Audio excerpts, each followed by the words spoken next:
యాదాద్రి భువనగిరి జిల్లా ఆలేరు పట్టణంలోని లక్ష్మీ గార్డెన్లో వ్యాయామ ఉపాధ్యాయులు పిఈటి పూల నాగయ్య ఉద్యోగ విరమణ అభినందన సభ నేడు జరిగింది. కార్యక్రమంలో ప్రభుత్వ విప్ ఆలేరు ఎమ్మెల్యే బీల్రా ఐలయ్య ముఖ్య అతిథిగా హాజరయ్యారు. మొదటగా జ్యోతి ప్రజ్వలన చేసి కార్యక్రమం ప్రారంభించారు. ఎమ్మెల్యే బీల్రా ఐలయ్య పూల నాగయ్యను సన్మానించారు. ఈ సందర్భంగా ఎమ్మెల్యే బీల్రా ఐలయ్య మాట్లాడుతూ ఆలేరు రెవెన్యూ డివిజన్ సాధించడమే లక్ష్యంగా పని చేస్తానని, ఆధునిక భారతదేశ తొలి మహిళా ఉపాధ్యాయురాలు సావిత్రిబాయి పూలే జయంతి రోజే ఈ కార్యక్రమం కూడా చేసుకోవడం నిజంగా గొప్ప విషయం. పిల్లల బంగారు భవిష్యత్తును నిర్ణయించేది ఉపాధ్యాయులు.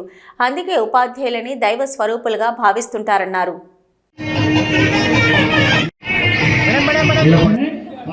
ఆలేరు అంటే ఐలయ్య గారి లెక్క ఉండాలి, ఖచ్చితంగా దేవాలి సార్. మా ఆలేరు తరఫున కూడా మీకు పాదాభివందనమే కాదు తెలియజేస్తా ఉన్నాం. అందుకే ఏదేమైనా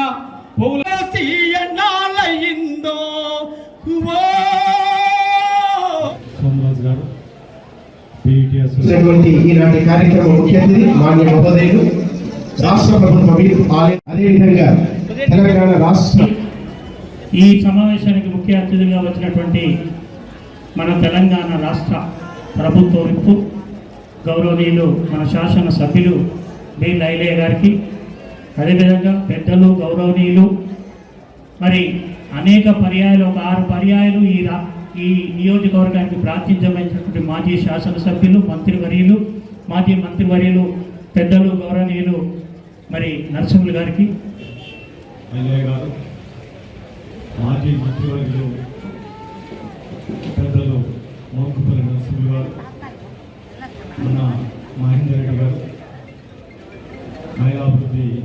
ఇందాక మహేందర్ అన్న చెప్పినట్టుగా స్పోర్ట్స్ అంటేనే ఒక దానికి స్పోర్టివ్గా తీసుకునేటువంటి గేమ్ అది. కాబట్టి నాగన్న నేను అనుకుంటాను ఆయన పదవిలో అత్యంత ఉత్సాహంగా అత్యంత ఆరోగ్యంగా ఉండే అవకాశం కూడా భగవంతుడు ఈ మీకు ఇచ్చినటువంటి ఉద్యోగంతో వచ్చి ఉంటుందని అనుకుంటా. అందుకే మీరు ఎప్పుడు ఎవర్ గ్రీన్గా కనిపిస్తూ ఉంటారు. నేను ఆలేరు డివిజన్ కావాలి, ఆర్టీఓ ఆఫీస్ కావాలనేది ఇక్కడ ఉన్నటువంటి ప్రజల యొక్క కోరిక. అసెంబ్లీ కూడా తమ్ముడు మాట్లాడినాడు. ఖచ్చితంగా ముఖ్యమంత్రి గారితో మాట్లాడి ఆ ఒక్కటి తెస్తే నీ పేరే ఉంటుంది కనీసం. మిగతా నువ్వు ఎన్నైనా చేయలే, పోయిన రోజు పోతాం, నన్ను ఉంటేగా తీసేదే. 6 సార్లు కలిసి ఇంటింట మనిషిని మాన్న మాన్న మాన్న మాన్న మాన్న అనిపించుకొని మరి ఎందుకు ఓడిపోయినో నాకే తెలుసు. నాగన్న గురించి అన్ని విషయాలు చెప్పారు.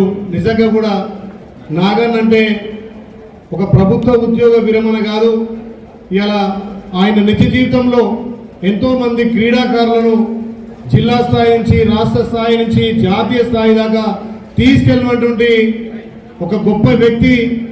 చాలా మంది ఉద్యోగులు నేను ఉద్యోగం చేస్తున్నా, నా ఉద్యోగం అయిపోయిందా అనే వ్యక్తిగా చూస్తారు. కానీ నాగన్న గారు నిత్యం క్రీడా రంగాన్ని ఇంకా పైకి తీసుకురావాలి, ఎంతో మంది మట్టిలో మాణిక్యాలని తయారు చేయాలని చెప్పి నిజంగా ఒక దృఢ సంకల్పంతో ఆయన కృషి అమోఘం. ఎప్పుడు కూడా నాకు ఫోన్ చేసి అన్న ఇక్కడ క్రీడలు పెడదాం, ఇక్కడ క్రీడలు చేయాలి, ఇక్కడ నువ్వు వాళ్ళకి సపోర్ట్ చేయాలని చెప్పి చాలా చక్కగా క్రీడా రంగానికి వన్నెలేసినటువంటి నాగయ్య గారు నిజంగా కూడా ఇవాళ పదవి విరమణ అయినా ఇంకా కూడా నీ మీద బాధ్యత, ఈ ఆలయంకు ఒక గొప్ప చరిత్రగా తీసుకొచ్చినటువంటి నాగన్న నిజంగా ఆలయ ప్రజల తరఫున ప్రత్యేకంగా ధన్యవాదాలు వేస్తూ, ఎట్లా ఆలయంలో క్రీడా సంఘానికి ఇక్కడ స్టేడియం ఉంది.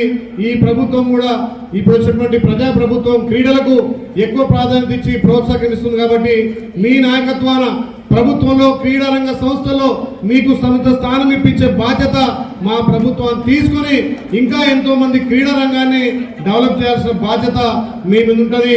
మీకు పదవే విరమైన తప్ప బాధ్యత సమాజంలో ఈ ఆలేరు ప్రజలు ఇంకా మా యువకులను తీర్చిదిద్దాల్సిన బాధ్యత ఇప్పుడు మీ భుజాన ఉందని చెప్పి తెలియజేస్తూ, తప్పకుండా ఈ ప్రభుత్వం నుంచి క్రీడా రంగానికి కావాల్సినటువంటి అన్ని విధాల వసతులు కల్పిస్తామని చెప్పి, అదేవిధంగా పెద్దలు మాజీ మంత్రులు, మంత్రివర్యులు మోత్పల్లి నరసింహ చెప్పినట్టుగా తప్పకుండా నా కళ కూడా ఆలయంను రెవెన్యూ డివిజన్ చేయాలని తప్పకుండా అసెంబ్లీలో మొన్న మాట్లాడి రెవెన్యూ శాఖ మంత్రి పొంగులేటి శ్రీరంగ కూడా కొట్లాడి దాని ఫైల్ కూడా పుటప్ చేసినాం. గతంలో మా మహేంద్రన్న కూడా ఆ ఫైల్ పుటప్ చేసిరు. తప్పకుండా ఈ రెవెన్యూ డివిజన్ కావడానికి నా వంతు కృషి చేస్తా అని చెప్పి మాటిస్తూ క్రీడా రంగాన్ని నిజంగా కూడా అందరం ఇలా సామాజికంగా, ఆర్థికంగా, రాజకీయంగా ఎదుగుదలైతే క్రీడా రంగాన్ని అభివృద్ధి పరచడంలో నాగన్న అతిశయోక్తి లేదు. ఒక పెద్ద మనసుతోటి సొంత ఖర్చులు పెట్టుకొని కూడా క్రీడా రంగాన్ని అభివృద్ధి చేసినటువంటి ఘనత మా నాగన్న. కాబట్టి తప్పకుండా నువ్వు పదవి విరమణ చేసినా నీ ఎంబడి మేము అంటుంటాం. ఈ ప్రభుత్వ సహాయ సహకారం ఉంటాయి, ప్రభుత్వంలో నీ గుర్తింపు ఉంటుంది. తప్పకుండా వాళ్ళని ఇంకా కూడా అగ్రగామిగా ఉంచడానికి మా వంతు ప్రయత్నం చేస్తామని